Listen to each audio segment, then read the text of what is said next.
शांति नहीं की कर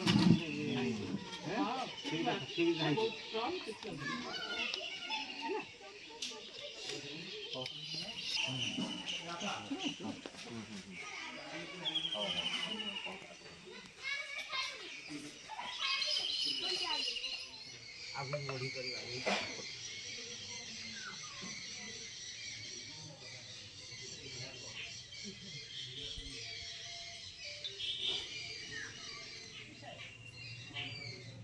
ना केबी बाहर ना टिके बाकी लुआ पड़ेनी जेते देखी गाड़ी स्पॉट पूरे गुटे 15 रो जे पूरा डेट ही जाइछि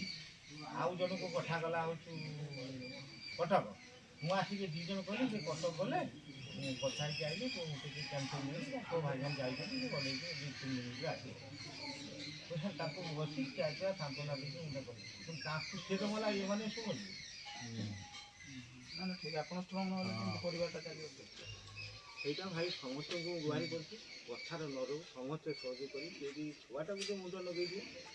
ଆମେ ସ୍ୱାମୀ ସ୍ତ୍ରୀ ପାଇଁ ମୁଁ ସବଳ ଅଛି ମୁଁ ଡେଲି ମଜୁରୀ ଟାଣିକି ଚଳିବି ଆପଣ କ'ଣ କରନ୍ତି ମୁଁ ଏଇ ଫାର୍ମ ଚାଷ କାମ କରେ ଲୋକଙ୍କର ଦିନ ମଜୁରୀ କାମ କରେ ଆଉ କ'ଣ କରେ ତ ଆମର ତ ପିଓର ବାହାରୁଛି ନା ନା ସେଇଟା ହେଇଯିବ ସେଇଟା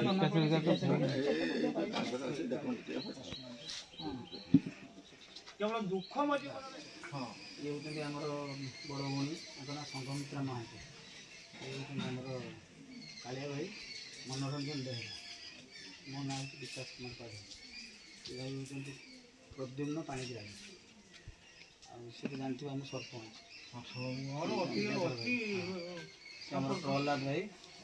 ଆଉ ଇଏ ଆମର ରାମ ଭାଇ ସାମ୍ବାଦିକ ଆମର ସୁଜି ଭାଇ ଆଉ ତାଙ୍କ ନାଁ ଲୋକନାଥ ସମସ୍ତେ ଆସିକି ଆପଣଙ୍କୁ ସାହାଯ୍ୟ କରିବା ଆମେ ନିଜ ହାତରେ କିଛି ଦେଇକି ସାହାଯ୍ୟ କଲେ ଆଜି ପ୍ରତିଷ୍ଠା ଦିବସ ବିଜେପି ତ ନମ୍ବର ଏତେ ମାନେ ଆମେ ସବୁ ପ୍ରକାର ବ୍ୟବସ୍ଥାରେ ବି ଆମେ ବସିକି ଅଛେ ଗୋଟେ ମୁଁ ହାରିନି ସେତେ ପୁରସ୍ତମ ବାବୁ କଂଗ୍ରେସ ସରପଞ୍ଚ ଥିଲେ ବୁଝିପାରୁଛ କଥା ଆମର ଯେତେ ଟାଣୁଆ ଜଣେ ଥିଲେ ଏମଏଲଏ ତାଙ୍କ ନାଁ ତାଙ୍କ କତିରେ ବି ଆମେ ଟକ୍କର ଦେଇକି ବସୁ ଏବେ ମୁଁ ସଂସ୍ଥା କରୁଛି ଗୋଟେ ମୋଦି କଲା ଯାଉ କେବେ ବି ହାରିବେ ଏଇଟା ମୁଁ କଣ୍ଠ ଘଟେଇକି କହିବି କଂଗ୍ରେସର ବଢ଼ୁଆ ବଢ଼ୁଆ ନେତା ଥିଲେ ଆମ ଗାଁର 10-20 ଜଣ ଆମେ କମ୍ୟୁନିଷ୍ଟ ଆଉ ତାପରେ ବିଜେପି ସଂଗଠନ ନେଇକି ଏଭଳି ସଂଘାର ଆମେ ହେଉଛି ତେଣୁ ହେଇପାରିବ ନିୟମ ତ କେହି ଭାଙ୍ଗିବେ ନିୟମ ସମସ୍ତେ ବର୍ତ୍ତମାନ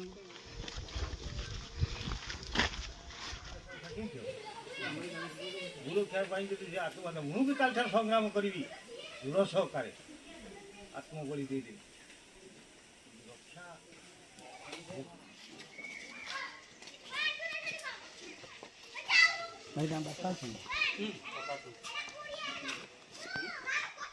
ଆମେ ଅଟଳ ଜୀବଶକ୍ତି ପରିବାର ତରଫରୁ ଆସିଥିଲୁ ଯେ କୃପା ସିନ୍ଧୁ ନାମକ ସେବକ ଗତ 30 ତାରିଖ ରାତିରେ ଆମେ ସବୁ ଦେଖୁଥିଲୁ କେମିତି ଲାଇଭରେ ସଂଗ୍ରାମ କରି ଗୋମାତାର ସେବା କରିବା ପାଇଁ ତା ଜୀବନକୁ ବଳିଦାନ ଦେଇଛି ସେଥିପାଇଁ ଆମେ ଅନୁଷ୍ଠାନ ତରଫରୁ ତାଙ୍କୁ କିଛି ଆର୍ଥିକ ସହାୟତା କଲୁ ଆଉ ତାଙ୍କ ପରିବାରକୁ କ'ଣ ସାହାଯ୍ୟ କରିହେବ ସେଥିପାଇଁ ଆମେ ଆସିଥିଲୁ ଭେଟିବାକୁ ଆସିଥିଲୁ ସମ୍ବେଦନା ଜଣାଇବା ପାଇଁ ଏବଂ ସେ ଆମ ଧର୍ମ ପାଇଁ ଗୋସେବା ପାଇଁ ନିଜକୁ ବଳିଦାନ ଦେଇଛି ତା ବଳିଦାନ ବ୍ୟର୍ଥ ଯିବନି ଅନୁରୋଧ କରୁଛି ଆପଣଙ୍କ ମାଧ୍ୟମରେ ଯେଉଁ କୌଣସି ଅନୁଷ୍ଠାନ ଅଛନ୍ତି ତାଙ୍କୁ ଟିକେ ସାହାଯ୍ୟ ସହଯୋଗ କରନ୍ତୁ ଆମର ପ୍ରଶାସନକୁ ଅନୁରୋଧ କରୁଛୁ ତାଙ୍କର ପରିବାର ଯେଉଁ ତାଙ୍କ ବାପାଙ୍କର ଯେଉଁ ଦୁଃଖ ଅଛି କୋହ ଅଛି ତାଙ୍କର ସ୍ତ୍ରୀକୁ କେଉଁଠି ଗୋଟେ ଚାକିରି ମିଳୁ କେଉଁ ସ୍କୁଲ ଫୁଲରେ ହଉ କେଉଁଠି ଗୋଟେ ବ୍ୟବସ୍ଥା କରନ୍ତୁ ସରକାର ଆଉ ଯାହା କଥା ଅଛି ଆମେ ସମସ୍ତେ ତାଙ୍କୁ ପ୍ରତିଶ୍ରୁତି ଦେଇଛୁ ଆଗାମୀ ଦିନରେ ବି ଆମେ ତାଙ୍କୁ ସାହାଯ୍ୟ କରିବୁ ବୋଲି ପ୍ରତିଶ୍ରୁତି ଦେଇକି ଯାଉଛୁ ଆଉ ଆଗାମୀ ଦିନରେ ଯେଉଁମାନେ ଯେଉଁ ସେବକମାନେ ବି ରହିବେ ଆମେ ତାଙ୍କୁ ସାହାଯ୍ୟ ସହଯୋଗ କରିବୁ ଯେଉଁମାନେ ବଳିଦାନ ଦେଉଛନ୍ତି ଆମ ଧର୍ମ ପାଇଁ ନିଶ୍ଚିତ ଭାବରେ ଆମେ ତାଙ୍କ ସାଙ୍ଗରେ ଛିଡ଼ା ହେବୁ ସବୁ ସମୟରେ ବିଦ୍ୟାଧର ରାଉତ ପଶପାଜପୁର ଗ୍ରାମ ପଞ୍ଚାୟତର ସରପଞ୍ଚ ଏ ଯେଉଁ ଦୁଃଖଦ ଘଟଣା 30 ତାରିଖ ରାତିରେ ଘଟିଯାଇଛି ସେଥିପାଇଁ ଆମ ପଞ୍ଚାୟତ ପୁରାପୁରି ମର୍ମାହତ ବାଲେଶ୍ୱର ଜିଲ୍ଲା ମଧ୍ୟ ମର୍ମାହତ ଏଠିକି ପ୍ରତାପ ନନା ମାନ୍ୟବର ସାଂସଦ ଆସିଥିଲେ ତାଙ୍କର ଯାହା ସାହାଯ୍ୟ କରିବା କଥା କରିଛନ୍ତି ଏବଂ ପ୍ରତିଶ୍ରୁତି ଦେଇ ଯାଇଛନ୍ତି ଯେ ତାର ଯେଉଁ ବିଧବା ସ୍ତ୍ରୀ କି ଗୋଟେ ଥଇଥାନ କରିବେ ଯାହାକି ତା ଭବିଷ୍ୟତ ଆଉ ସେ 2 ବର୍ଷ 2.5 ବର୍ଷର ପିଲାର ଭବିଷ୍ୟତକୁ ସେ ଗଠନ କରିବା ପାଇଁ ତାଙ୍କୁ ଗୋଟେ ପ୍ରତିଶ୍ରୁତି ଦେଇକି ଯାଇଛନ୍ତି ଯେ ତାଙ୍କୁ ଯେଇଠି ହେଲେ ଗୋଟେ ଏନଗେଜ କରେଇବେ ଆଉ ଘଟଣା ତ ଘଟି ସାରିଛି, ଆଉ ତାକୁ ଅଧିକା ତର୍ଜମା କଲେ କିଛି ନାହିଁ। କେମିତି ଏ ପରିବାରକୁ ଥଇଥାନ କରାଯିବ ଆମେ ସମସ୍ତେ ଚେଷ୍ଟା କରୁଛୁ। ଏ ପରିବାର ଯେମିତି ଗୋଟେ ଅଭାବ ଅଭାବ କଣ ଗୋଟେ ରହିଗଲା ସେଟା ଅନୁଭବ ନ କରୁ। ତାକୁ ଭିତରେ କଣ କରିବ? ମୋ ପକ୍ଷରୁ ପଞ୍ଚାୟତର ଯାହା ସହାୟତା ତାଙ୍କୁ ଅନ୍ତର୍ଦ୍ଧ ଘର ଯୋଜନାରେ ଅନ୍ତର୍ଭୁକ୍ତ କରିବା ପାଇଁ ମୁଁ ନିଜେ ବିଡିଓଙ୍କ ସାଙ୍ଗରେ କଥା ହେଇଛି। ତାଙ୍କର ଡକୁମେଣ୍ଟ ସବୁ ଯାଇଛି, ଆଜି ସମିଟ ବ୍ଲକରେ ହବ। ଆଉ ବାକି ହରିଶ୍ଚନ୍ଦ୍ର ଯୋଜନାରେ ଯାହା ସହାୟତା ଦେବା କଥା ଆମେ ଦେଇଛୁ। ତାପରେ ଆଗକୁ ଆଉ କଣ ହେଇପାରିବ, କି ପ୍ରକାର ସହାୟତା କରି ହବ, ତାଙ୍କର ଯୋଉ ସୁଧକ୍ରିୟା ସବୁ ଯିବା ପରେ ଆମେ ପୁଣି ବସିବୁ ଏବଂ ତାଙ୍କର ଭବିଷ୍ୟତ କେମିତି ଚାଲିବ, ସବୁଦିନ ଦିନିକିଆ କାର୍ଯ୍ୟକ୍ରମ କେମିତି ଚାଲିବ, ସେଥିପାଇଁ ଆମେ ସମସ୍ତେ ଭାଇମାନେ ଅଛନ୍ତି। ଆଉ ମୁଁ ଡାକିବି ବସିକି ଗୋଟେ ପ୍ରପୋଜାଲ ତିଆରି କରିବା।